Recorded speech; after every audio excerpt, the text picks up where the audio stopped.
Okay, what's going on, everybody? Usually I don't like to make videos where I rant about other shops and the work they do and stuff like that, but I just can't let this one go. This one's just really making my blood boil here. This was at one of the big chain stores, and it's a 2016 F-150 with a 3.5 turbo motor in it. And they went in to have the exhaust fixed on it, and lo and behold, they got a laundry list of stuff that was recommended to them. They were told that they need a right front axle shaft, both inner and outer tie rod ends, because apparently they're worn out. It had a check engine light on. It's currently not on now, but they were told that it also needs all the spark plugs and all the coils. So I don't really know where they came up with that diagnosis. When I looked at it, the spark plugs do need to be replaced because they're gapped way too big and they're just worn out, and probably one coil.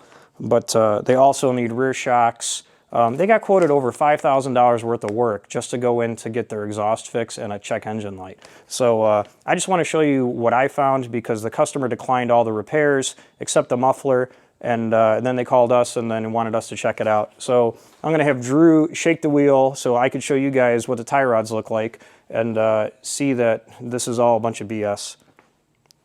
Go ahead. I'll grab my light. So all we're looking for is a little bit of play on the tie rod at the ball socket, and there's nothing. It's completely tight. And the same thing with the inner. If you feel the inner right here, there's no play. Everything's perfectly tight. Do the same thing on the other side, Drew.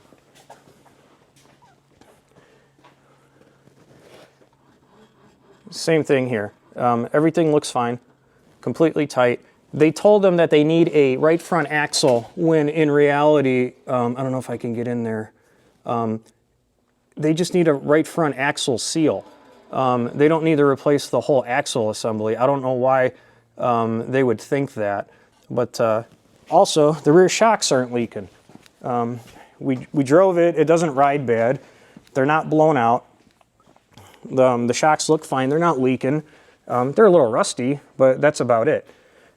It's Northeast Ohio. What are you going to do? I mean, that's common around here. It's completely aggravating that these shops are still paying their guys on commission, especially the service writers. These guys are just ripping people off.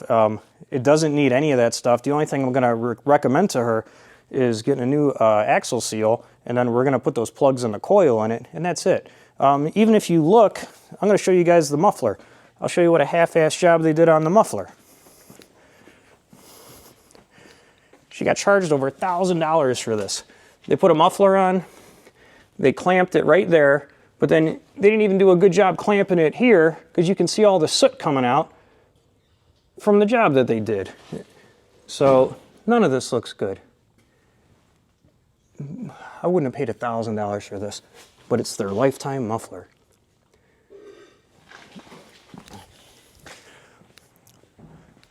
So anyways, we got to do better as techs. This is terrible. You can't have guys working and just ripping people off. $5,000 for what? A bunch of garbage? A bunch of stuff it doesn't need? And how do you want to bet that they would have replaced all that stuff, or said that they did, and then they didn't replace any of it? But that's all I got. This one just pissed me off way too much to let go, and we'll see you next time. If this has ever happened to you, leave a comment down below. Thanks.